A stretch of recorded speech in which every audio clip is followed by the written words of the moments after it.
Well, thank you, everybody. I think we will go ahead and get started, even though we do see more people joining the session. We want to welcome you to this presentation on rethinking cybersecurity and talk a little bit about a playbook for compliance, security, integrity in a very dangerous IT environment. My name is Tom Leahy. I head up sales and business development with SureShield. I have our CTO, Chandi Bilagu, who is on the call with us, a security expert and the primary individual who develops the products that we may take a little time to show you all here today. And as noted in the chat, please note that those of you who are in attendance, you will receive this content as well as the webinar recording as well. So in terms of the agenda for today, we're going to talk a little bit about today's cyber landscape, go over some interesting and probably not surprising stats as it relates to ransomware and cyber attacks and the likes. We'll talk a little about what we call security, compliance, and integrity, or SCI. Leveraging that and looking at how these all come together to build a very strong cyber hygiene posture. We'll, of course, touch base a little bit on what the costs of poor SCI performance can be. And then we'll speak a little bit to SureShield's playbook for SCI success. We will provide a brief demonstration of a few of our products on our platform. And there will be an offering for those of you who are participating to trial any one of these solutions as well. And then, of course, as I mentioned, we will take questions and answers at the end of the session.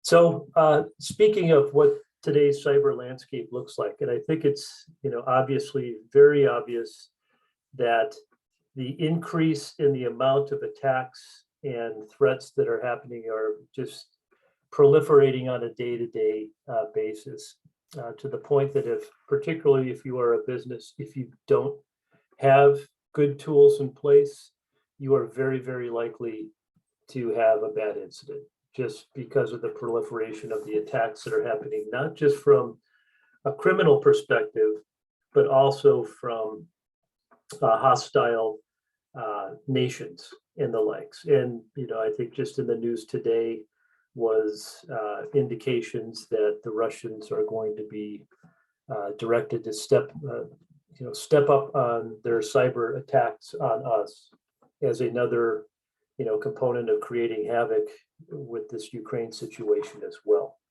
And they're not alone. We have issues with the Chinese government, with the Iranian government, with the North Koreans. So, and you can think of the cost of conducting cyber warfare is certainly less expensive, it's safer, and in many ways it can create just as much damage as a bomb dropping on a city. And so we can expect with the digitization of data that this is going to continue to increase. So what is part of this landscape? Obviously, you have security related issues, making sure that you have ways to protect your institution, keeping people from getting in, keeping people from stealing data, and then the need to actually identify where you may have issues of vulnerabilities and fixing them. There are obviously, all of these come with compliance requirements. So security is oftentimes it's required, but it's sometimes a sub-factor of compliance requirements that you have as a business in order to conduct and take contracts and do work with the entities that you may work with. And there's a proliferation of different compliance requirements. If you're a government contractor or a DoD contractor, you're all very familiar with the CMMC and the NIST 800-171 requirements. But if you're in healthcare, you've also got HIPAA, you may have ISO 9001 requirements, you may have SOC requirements. So there's a super proliferation of different types of compliance requirements that are out there. And then from what we would call the integrity standpoint, needing to have tools to make sure that the people that you are working with or are working for you are reputable and don't put your business in jeopardy, depending on what kind of business you are in. If you're on a healthcare provider, having people that are not allowed to actually be getting reimbursement from the federal government could put your organization at significant risk. As we know, there are also a lot of new initiatives that are out there that are restricting any company that has any form of a federal contract to work with identified Chinese telecommunication companies. Basically, you're not allowed to have their equipment in your environment. And that's regardless of whether that's a major component of any type of contract you work with. So having good tools, obviously underneath the landscape of having good dealing with security and compliance issues and the ecosystem that you have servicing that becomes extremely important. And on top of this, with our pandemic, we know that there continues to be more staff shortages. Access to good talent is more difficult. So again, placing another strain on implementing a good cyber hygiene and good cyber posture. So some of the stats, and again, like I said, I don't think any of us are surprised by this because we see it happening all the time these days. There's not a day that goes by where there's not some indication of someone's data that has been stolen, some government proliferation into our systems, ransomware attacks and the likes. But just some a little bit of statistics on what the cyber landscape looks like today. In often cases, a lot of the cyber breaches happen because of human error. Again, it gets to educating folks and the craftiness of individuals that are trying to hack in to create things that for most of us might look like something very benign or very real, and then it leads to significant problems.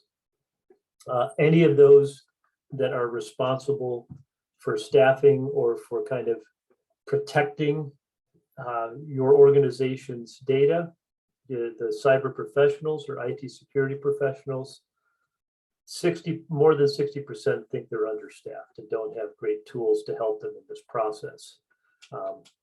As we know, issues with ransomware are on the rise, and we'll speak again a little bit later about things even to some degrees worse than ransomware. This killerware, where there's companies that really or individuals or governments that don't really care about collecting money. They just want to create havoc and pain and destroy things. Oftentimes, this again leads to our ecosystem. Many of the breaches that happen are actually caused by partners that may be working with. If you're a healthcare provider, a lot of the business associates are the ones that become the reason that you have a breach within your environments. Obviously, with the federal government, the reason in the DoD, the reason that they are pushing and increasing their, what I would call security oversight requirements with CMMC, is really due to the fact that a lot of the breaches that occurred on their end weren't necessarily due to them, but due to a supply chain provider that had caused an issue and created problems. And not a surprise at all, again, because we see it almost every day, that since the start of the pandemic, there's been a 300% increase in the number of cyber crimes in the US. And that number is probably even higher because even defining a crime can be different. So what kind of comprises an overall key to success in implementing and putting a sound, what I would call cyber hygiene practice into place? Well, it starts, as we said, with security. You need to ensure that the data that you have is well protected. that you can identify where vulnerabilities may be, and that you have good processes for remediating those vulnerabilities. You have compliance requirements that you need to be looking at whatever are the frameworks your organization requires, whether that be CMMC, as we said, whether it be ISO, HIPAA, but you have good solid compliance programs in place. And obviously security is a fundamental subset of an overall compliance program. And then you need to make sure that the integrity, when we say the integrity, the employees and the vendors that you work with are allowed to work with you. And there are, as we know, registries and databases out there that need to be checked to make sure that either vendors or companies that you're working with, you're allowed to work with. Not, if you work with ones that aren't, you could run into some pretty significant fines and penalties from the government, depending on which oversight body that is that's regulating you. So again, we see all of this all the time. What are some of the costs of poor performance? They lead to significant hacks. We've seen it in our own federal government. We've seen it in large corporations. Remember, we had the pipeline issue here not too long ago. It leads to compromised credentials and information. As many of you know, on the healthcare side of things, the healthcare record is the most valuable piece of dark web data. It's more valuable than a credit card. And so naturally, there's a lot of folks that, when you have crises, they take advantage of crises. And with the whole COVID-19 pandemic, obviously our healthcare systems got significantly strained. And during that time, there were plenty of folks that looked to take advantage of that, both from hacking in and also creating what I would call schemes to defraud the government. And that gets to your ecosystem of providers that need to be checked. And again, some of the items that are becoming even a little more scary are things like killerware. And as this, pointing to this article, it's just as bad as it sounds. It means that there are programs and there's tools that people are using to just come out and literally kill something, kill a computer, kill data, get rid of it, and really, strap your organization without even asking for money back. They just want to do bad things. And we will continue to see a proliferation of that again. So it becomes even more important. And I think all of us are seeing this as well, that more and more companies today are focusing on making sure that the cyber practices and protections that they have in place are increased. I think we've seen some surveys with executives that are now saying that, cybersecurity is becoming a top 3-4 items on executives' list because they know the cost of attacks and what that can have to a business in many different ways. So the SureShield playbook for SCI success spans kind of those 3 areas. We have a suite of products under the auspices of our modules called SecurityShield that can help you do vulnerability management and remediation. So it's a very simple to deploy solution that will go out and think of it as act like a hacker in your environment. It will go in, it will identify where you have cracks and holes and vulnerabilities in your IT infrastructure. It will prioritize those for you to help you understand which ones are of the highest risk and potentially the highest cost to you, and help prioritize those components, and more importantly, how to remediate and fix those pieces. There's also add-on tools that we have that do things like endpoint protection. So if you have some very, very critical data, those of you that are in the government sector, we're all familiar with the term CUI or PHI data. Think of it again as maybe your house. You want to protect your house with alarms and with good windows and good locks and the likes. And then sometimes you have some more valuable information in there that should anyone penetrate it, you want to make sure they can't get it, like your jewelry, your, watches, things of that nature. And so you lock them up in safes. So we have tools that can help put even extra layers of protection on critical data you may be dealing with. And this is, again, if you're on the federal side of things or you're in the DoD side of this, the protection of CUI data is really the driving force behind the whole CMMC cyber security maturity model process. We also have tools that can help you with dark web monitoring, understanding where you may already have issues and how to remediate those issues quickly and avoid them for the future. Again, a lot of this is driven by compliance. We know, again, that security is super important, but a lot of times our motivations are around making sure that we're compliant so that we can get paid, so that we can not get in trouble with the government. And so we have an offering that's actually tightly integrated with our security solutions called SureShield. And that helps you to initiate any type of framework you may be monitoring. And I'm going to give you kind of a brief oversight of that, but then allow you to automate that, look at where you might have compliance gaps, and then see how you can close those and do that in a continuous process, because none of this is ever static in nature. And then lastly, under our suite of Integrity Shield, again, married to these other products, is really a vendor and contractor oversight automation tool. So trying to make sure that all your employees and all your providers and all your vendors are meeting federal governmental requirements is quite difficult. If you think about a mid-sized company, you probably have hundreds of vendors and oftentimes hundreds or not thousands of employees, and lots of different types of technology that you might be working with. Trying to make sure that all of those in your ecosystem meet requirements and aren't in any way banned from working with you is tough if you don't have tools that can help automate that process. So we provide that under the auspices of a product called Integrity Shield.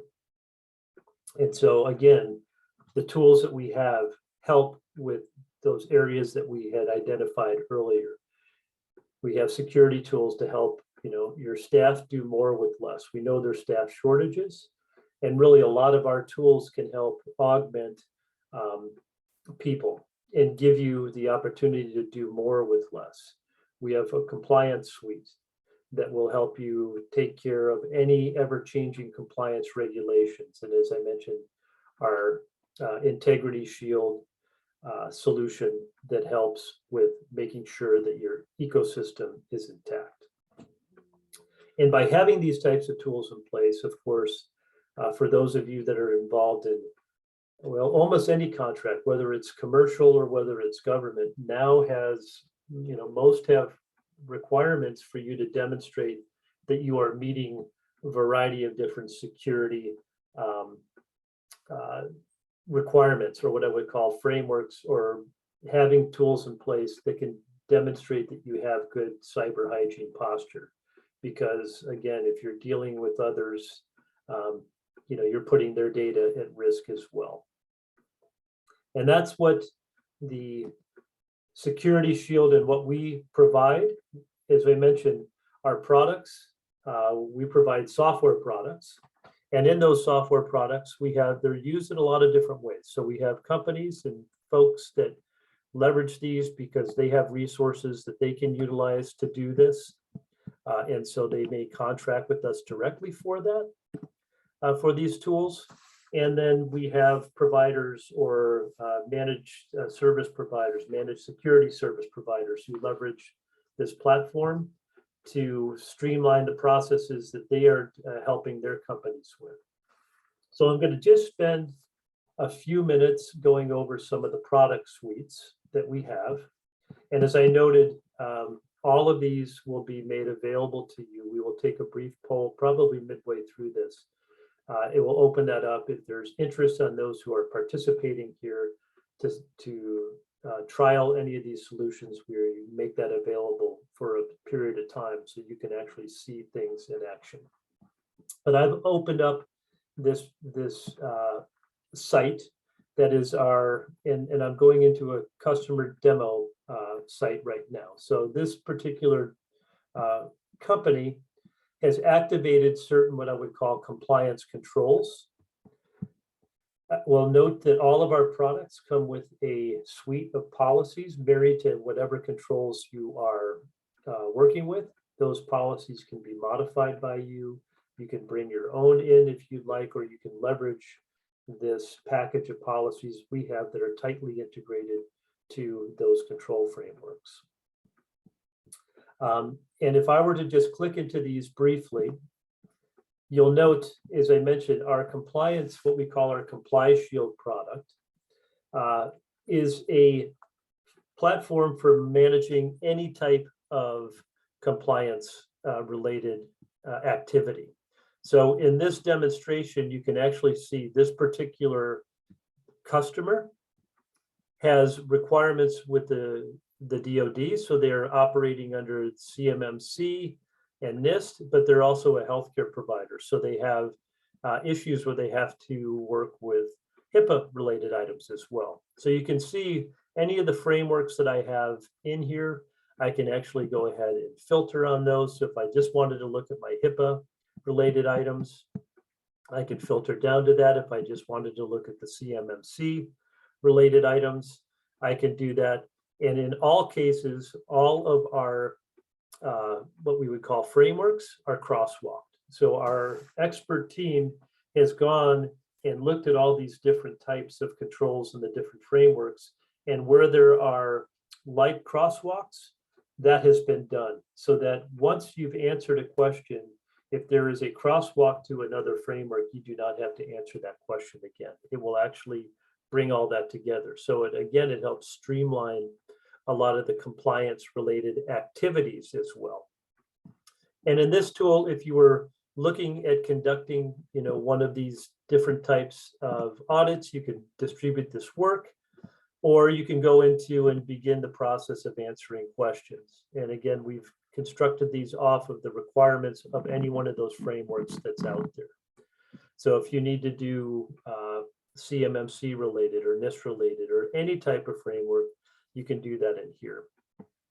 And they all work in the same fashion, meaning we provide you that control, what the question is related to that control, how that control needs to be answered based upon the compliance framework you're working with. You have the ability to add comments. You have the ability to upload evidence. Again, in any type of situation, if you're saying something is in place, they are often going to want to come back and make sure that you have evidence to prove that.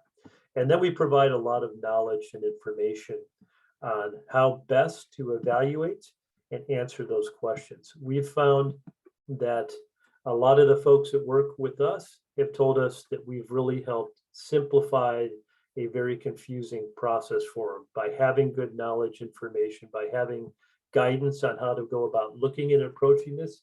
They're oftentimes able to do this in a much more structured and understandable way, and also know what they need to have to support their answers to any questions they may be asking.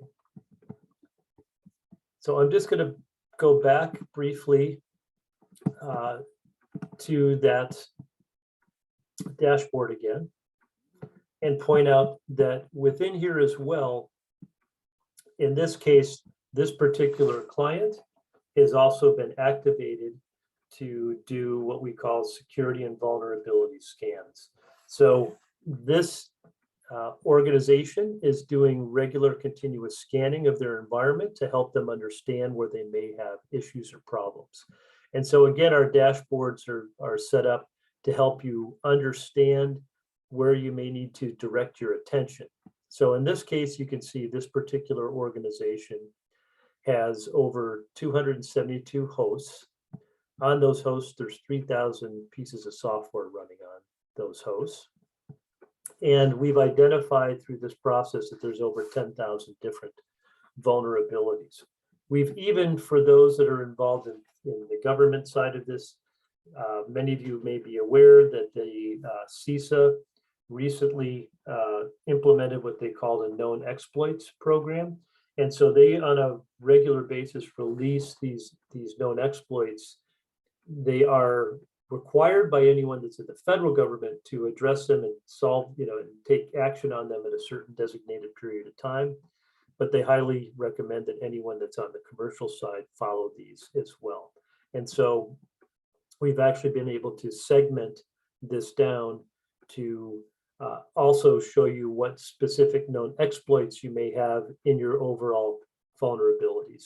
And of course, we provide you guided remediation and how to fix those items. We also can reach out into your whole ecosystem, particularly if you are IT related folks. Sometimes things can be put into your environment that you're not aware of. So this unmanaged host is a way to see if something new has come in and whether you need to take certain vulnerability oversight action on them. And if I were to click into any one of these, similarly, as we showed before, there's a lot of just simple filtering that can be done. So in this case, it's showing me all my different pieces of software. So maybe I just want to look at the ones that have real high critical issues on them.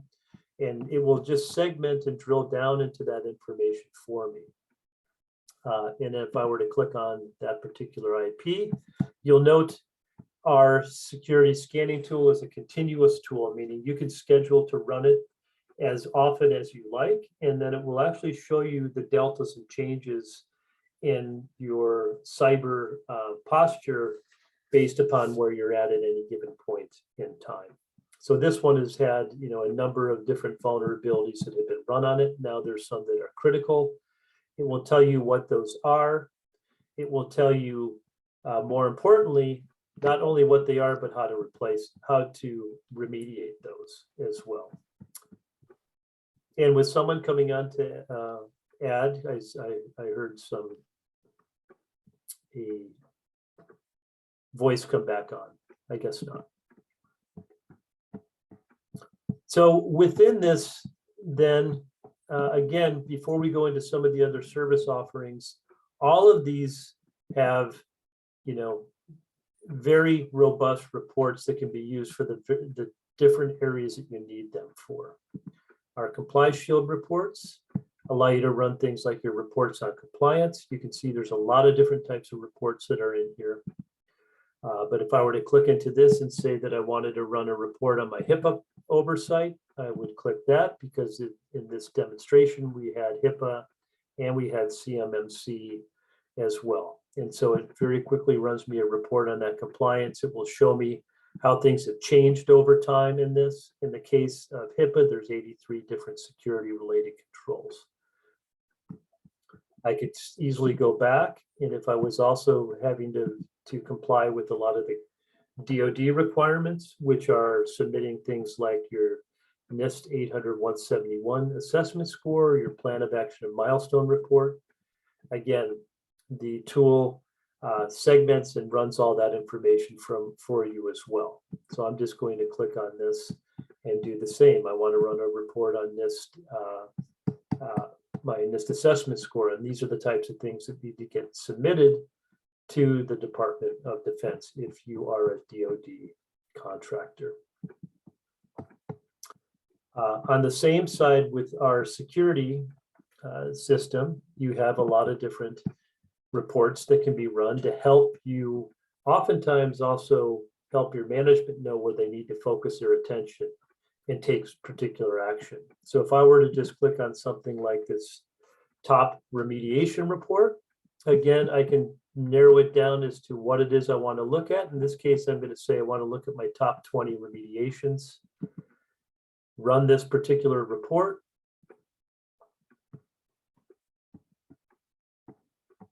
And it's going to show me, for instance, what are the top priorities I need to take on the vulnerabilities that have been identified in my environment.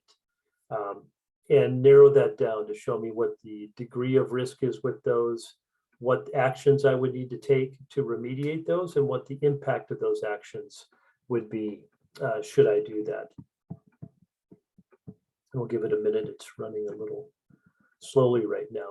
But while we're doing that and waiting for that to come up, and I'm hoping this will not block your screen because we're getting close to the end of the presentation and getting ready to take some questions. I would like to show you a couple of other solution offerings. But as I mentioned, all of the folks that are here today, we make our products available for trials. And should you see something within here that we've gone through that you want to try, we will launch a poll and allow you to indicate that.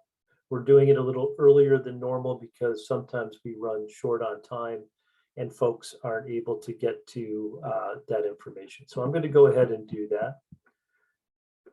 And Chandi, can you tell me if the poll has been launched? Yes, Tom. And then it looks like I'm having a little issue on this report running. Any suggestions on how to get out of here? Ah, here we go. Sorry, it's probably some latency on my end. Yeah. So again, for those of you as we walk through, I hope this is not taking up too much of the space on your screen, but we did go ahead and launch that poll that if you do see things that you like and would like to try out, we're more than happy to make those available to you. But in this case, you can see I've run this top 20 remediation report. It's showing me what hosts and what the level of severities I have on those hosts, the vulnerabilities, and it's basically telling me the remediations that if I were to apply 20 remediations to 161 hosts, I would have over 90, I would take care of 92% of my vulnerabilities. And of course, it not only provides this information to you, it also allows you to see what the time space would be to do that as well. So I'm going to back out of here. As I said, everything comes with reports. And just very briefly open up a couple of other tools that we mentioned. For those of you that have to do any kind of oversight, this is the integrity tool that can actually tell me whether I have people that may have been excluded or we may need to take action on. This is particularly focused, this component of it is very particularly focused to healthcare, folks in healthcare, where, as you know, you need to check exclusion and sanction databases to make sure that any of the providers in your ecosystem haven't been banned. And we do this in an automated fashion where we can check against all those providers in a automated process and give you exception information if anything changes in that ecosystem, so you can take the appropriate actions. And we've had many that have had either people that they've caught on the front end to prevent them from contracting with them, or someone that may have gone on at some given point while they were in the ecosystem. In our case, we'll capture that right away. In other cases, people may not know because they haven't gone out and checked again. And then that puts their organization at very high risk. So if I were to even go in and look at this, it can help tell me I wanted to look at these excluded individuals. And if I were to click into these, it's going to tell me who they are and why they were excluded, and basically what were the databases that identified. In the case of this, there's 4 federal and there's 39 government-related databases that need to be checked, and we do that all instantaneously. And lastly, we do have a couple of other tools, as we said, our Breach Shield, our Hack Shield tool that actually can help identify, they can help identify critical data in your environment and put protections on that.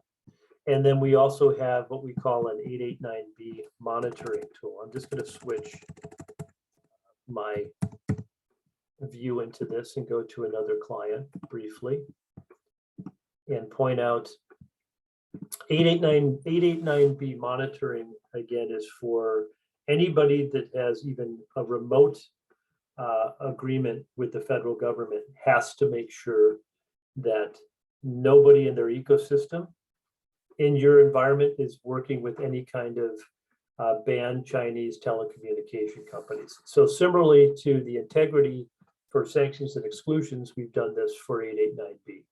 We know who all those banned vendors are. This is just giving you an idea of those. They're all Chinese national companies now.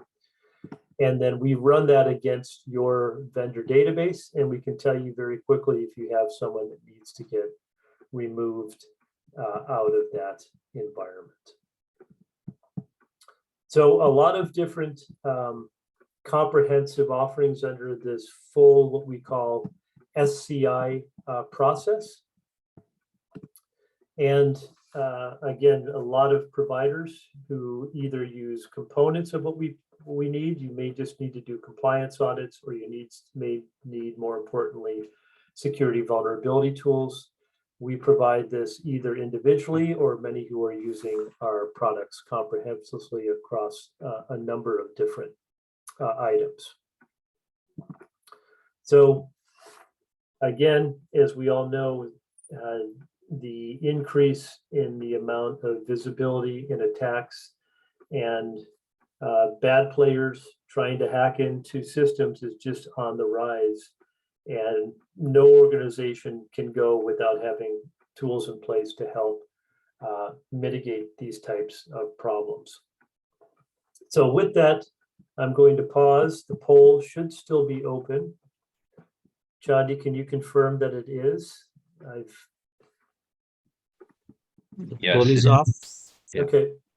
And then why don't we go ahead and take any questions? As I mentioned, you can go to the Q&A section to answer any questions that you may have.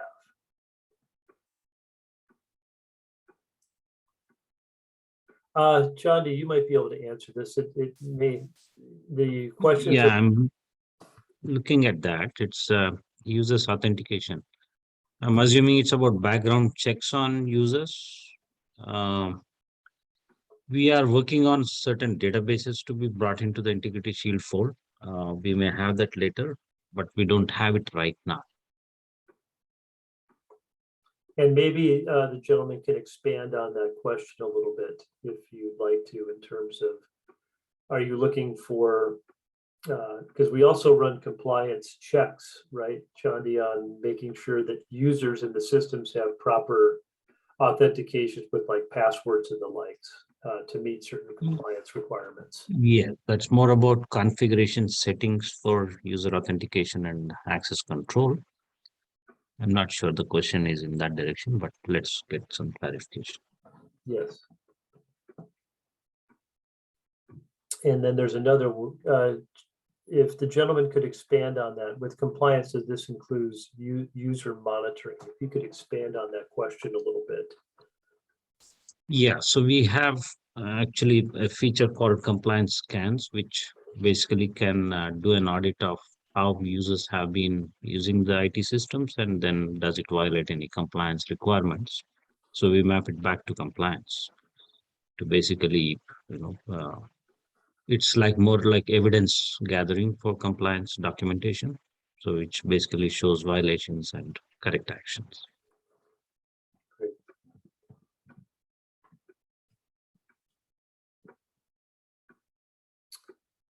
Other questions?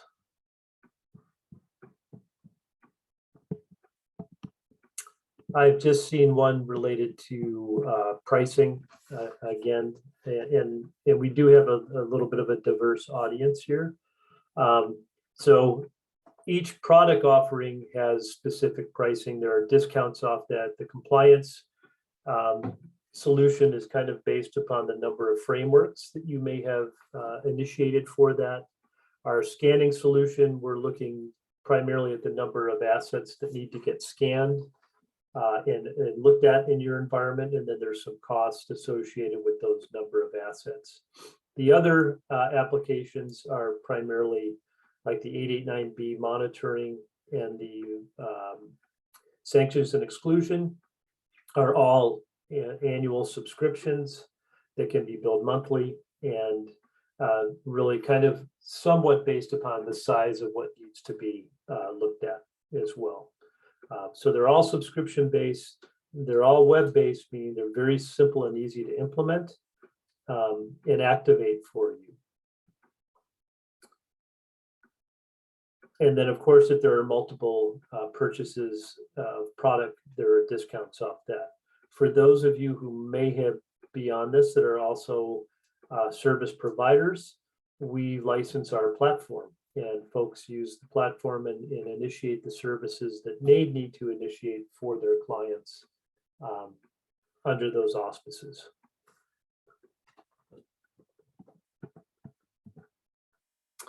So it looks like we may be able to buy you all back a little bit of time. We'll still open it up or hold it here for a minute for questions. For those of you, if you do have any other questions, please go ahead and ask.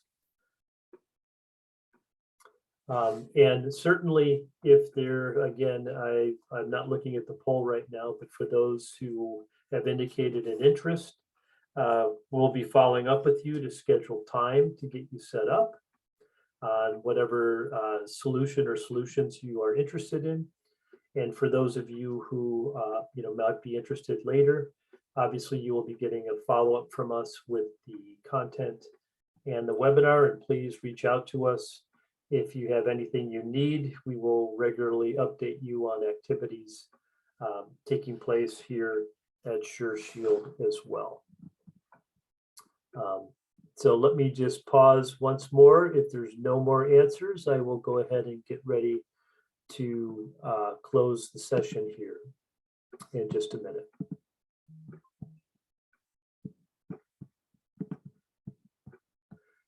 Thank you all for attending, and we'll look forward to being in touch with those of you that want follow-up. All the best, and thanks again, and good cyber health to you all.